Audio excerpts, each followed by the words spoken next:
Hello, everybody. Today we have with us Dr. Deepika Sharma. She has done her PhD in biomedical sciences from Delhi University and is currently doing her postdoctoral research at John Hopkins School of Medicine. We welcome you, ma'am. And firstly, we would like to know more about your postdoctoral work. Sure. Hello, everyone, and thank you for having me. I mean, it was a sheer coincidence that we connected a lot of people, and eventually this is happening. Mine is a new lab here at Hopkins. My boss is an assistant professor. So, broadly, it's an innate immunology lab with lung as a organ system.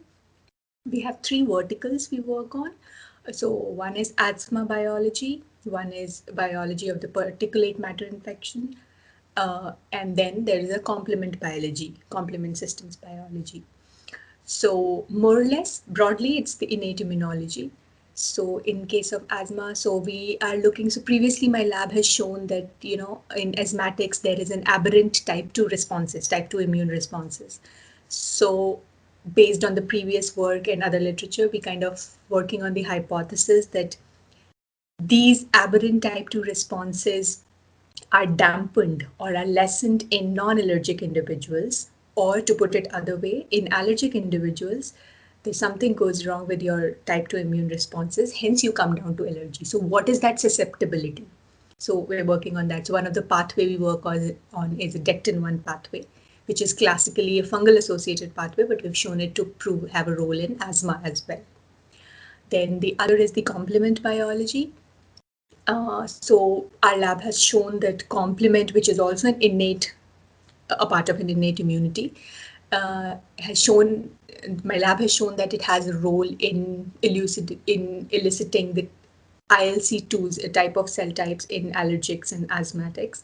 So we're working on that line, and we're also trying to uncover a more fundamental role of complement biology here, or complement system here, not just immunity, a more fundamental, because it has been known to be existent in organisms starting from dinoflagellates and all those things which you do not need an elaborate immune system in such organs. So what does complement do other than immunity? More on those lines. And the third is the particulate matter. So our lab also works or works to unravel what happens to the macrophage biology in the lungs when you inhale particulate matter. So that's why my lab is like my PI is more one of the wing is environment health and engineering. So that's where the environment part comes. So with a lot of particulate matters, how does that affect your lung biology? So we're more into the biology side of it, like which type of macrophage gets activated, what cytokines are secreted, what happens. So all those things. So yeah, this is like broadly why what my lab works on. Okay, so ma'am, this puts me to the next question that what was the thing that made you choose this project? What was the driving force that behind choosing this project? Sure. So uh, I would call it fortunately here because it was a new lab and I'm the only postdoc in the lab. So for me, it's like I had all three in front of me. I didn't have to like pick and choose. So it was good in a way that I was parallelly working on. So I'll complete my second year in January. So I have been parallelly working on all three of the projects, and because you know how it works in biology. You start one experiment in one side, and there are incubations, there are time gaps, and all. So you always fill in. So that happened. So I was presented with all the three projects, and we chose that yes, we'll work parallelly in all of them, and that's what we've been doing. But off lately, towards the end of like after first year to in the starting of the second year, I'm kind of narrowing down on the complement biology because that did excite me as a like as a researcher. You know, something which is so fundamentally known in immunology, like the complement biology. It's like the classical thing which we read in textbook and all, but what we're trying to understand is what it does other than immunology. So it's like I found that very appealing. Like it's that you're asking a fundamental question: ki, what does it do other than immunity, other than role in immunology? So I'm kind of narrowing down on the complement a little bit. But yeah, I have been doing both the dected part and the particulate matter part. So in a way, it is good that you are asking three different questions simultaneously. You are working on three different projects simultaneously. But yeah, it does get a little hectic at times. So maybe that's why I was narrowing down. So yeah. Okay.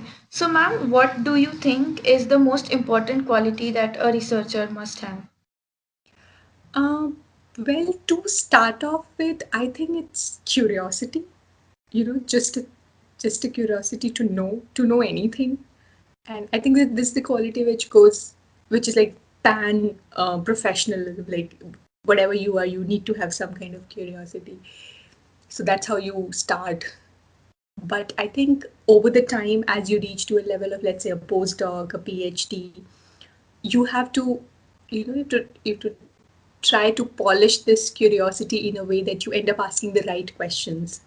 Because that's what I've learned here, that science is all about asking the right question. If you ask the right question, whatever you get is a research, whatever you get is a project.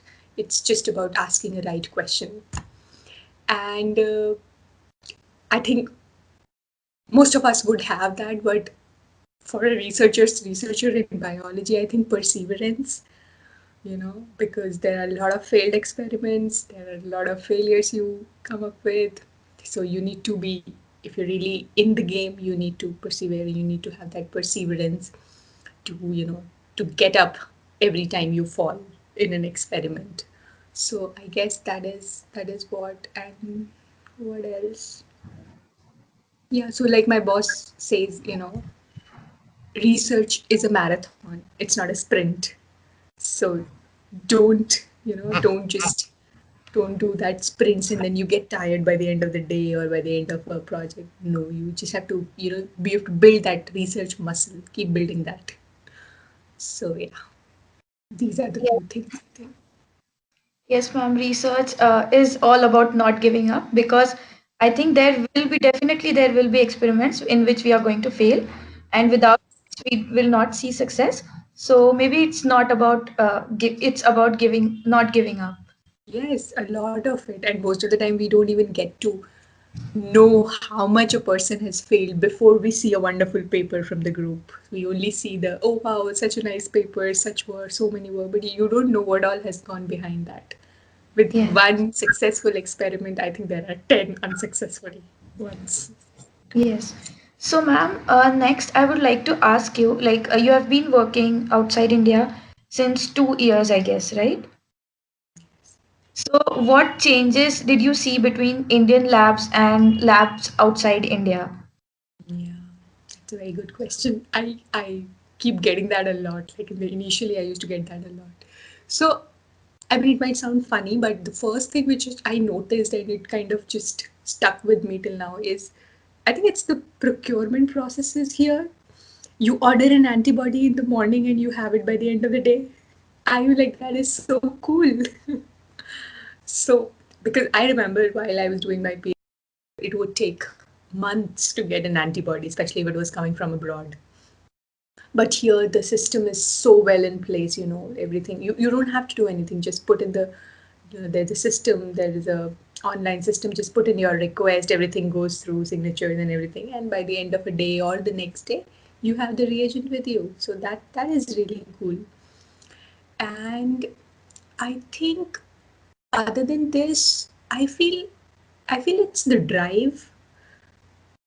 I see everyone driven here, like everyone, every single person I have met, be it a PhD student, be it a lab attendant, lab technician, be it an RA, be it postdocs, PI of any age, a young PI, an assistant professor, and you compare it with a professor who's a tenure track, who has everything settled. They're equally curious, equally driven to work.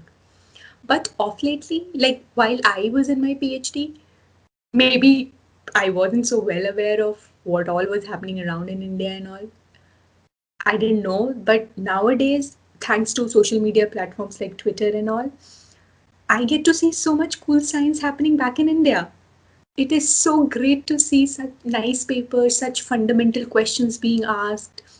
So I would still say US is still ahead when it comes to research, but India is catching up so fast. So I see the differences with US. I think it's the number game. Like everyone here is doing great research. Every institute here is, it's putting in a lot of money, like NIH grants and all. They are like big numbers, big money coming in.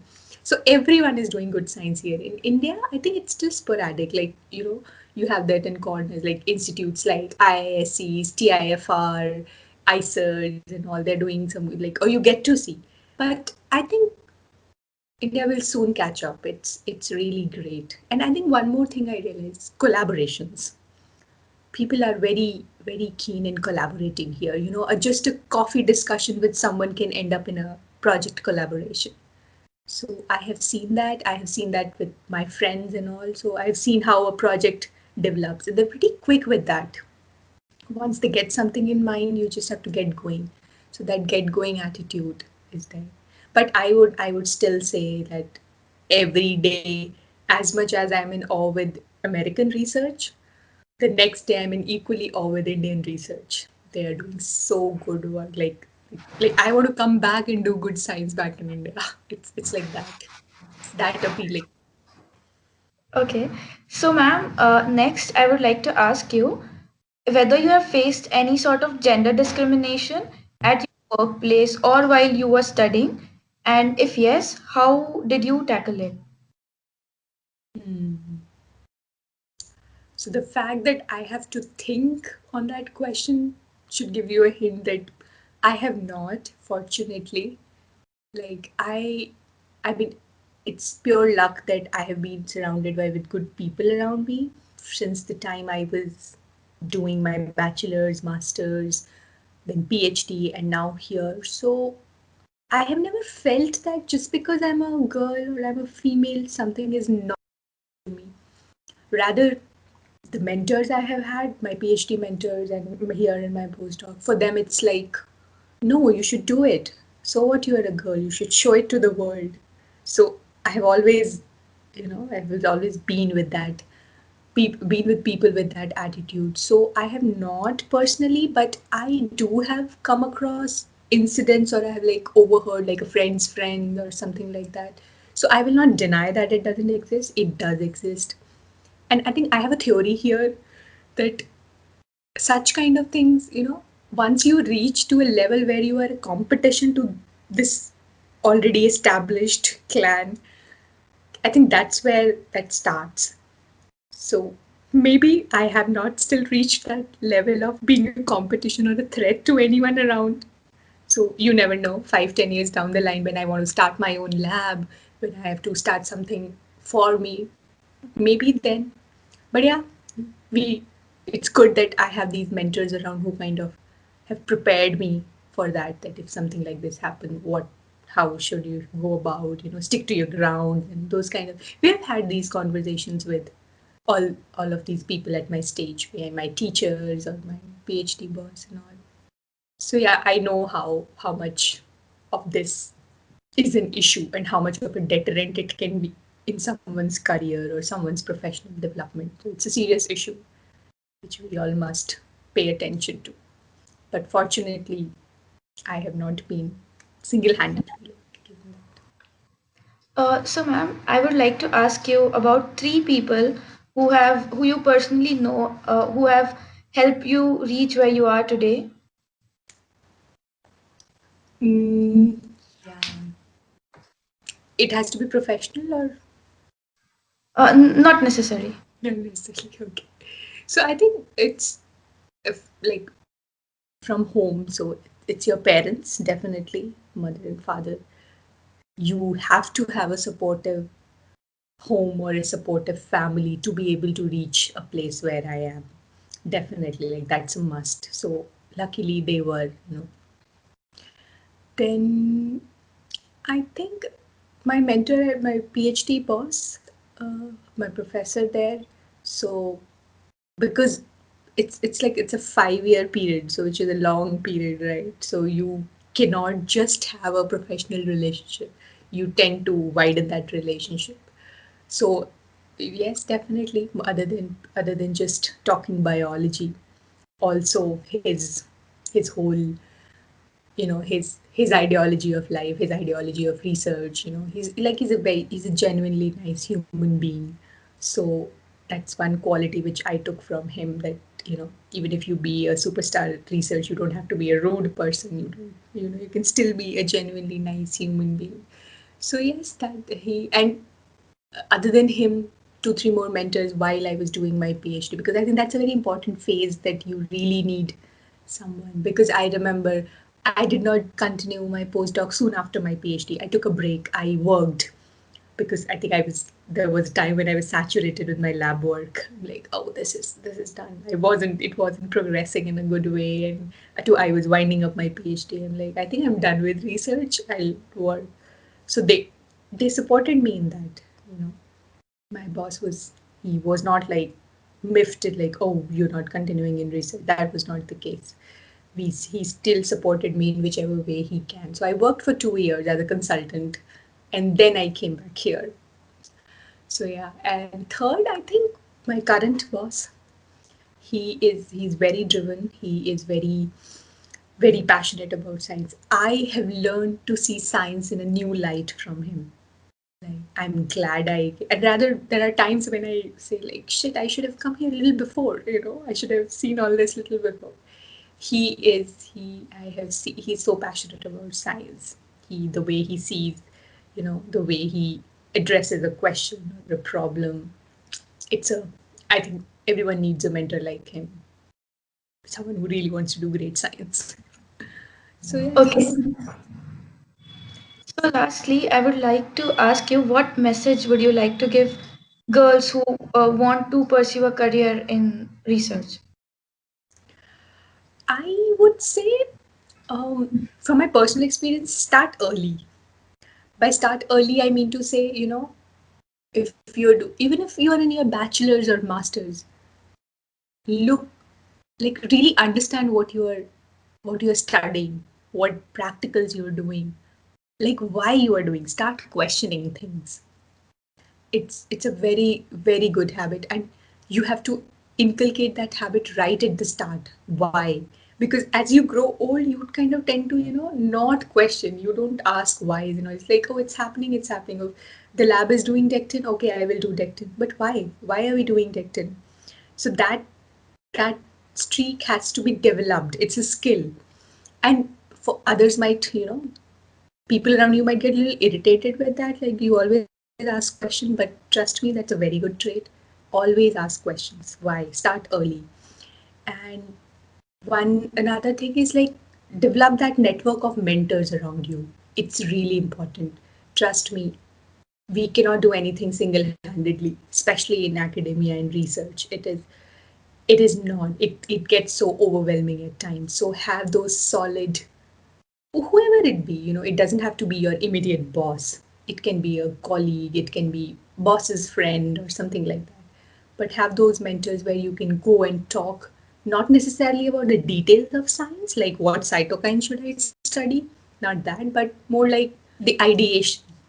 Have someone you can sit and discuss what you want to work on, or what you're thinking. Is the thought process right? So, because you need that sounding board, you call it. So you need that person in your life. The more you have, the better it is. Yes, so it is rightly said that science is about a teamwork. It's not Yes, you yes. do single-handedly. Even one paper that you publish has a lot of people who have worked with you for that. Yes, yes, right. So these are the two, three things to be, or and just be an open-minded, just be curious and follow your instinct. That's a very underrated skill. We tend to we tend to see, oh, the other person has done PhD and now he's doing a postdoc. I should also do this. No, you can always take a step back and see what you really want to do that. I think nowadays we have that luxury. Like, it wasn't there in our parents' time, where you take a break, or if you're a biologist, you go into a physics background, or you're a physicist, you go into biology background. But you can always explore. So that's what I say, you have to start early. The earlier you start, the more time will you have to dabble around things and then truly find. Because for me, it's like, if someone asks me that, is research your passion? I don't know if it's a straight yes for me now. I still get those thoughts like, will I be able to have my lab someday? Will I be able to do good science? So there are always doubts. So let those doubts be there, but just keep doing and hard work. I think that's also there's no substitute for hard work. You have to work. Yes. So, ma'am, I think it's okay to have doubts, but then we do have to have certain belief in ourselves and keep going. Yes, yes, you're so right. You have to believe in yourself. So, ma'am, lastly, I would like to thank you for giving us your precious time, and it was fun to talk with you. So, thank you. Thanks a lot.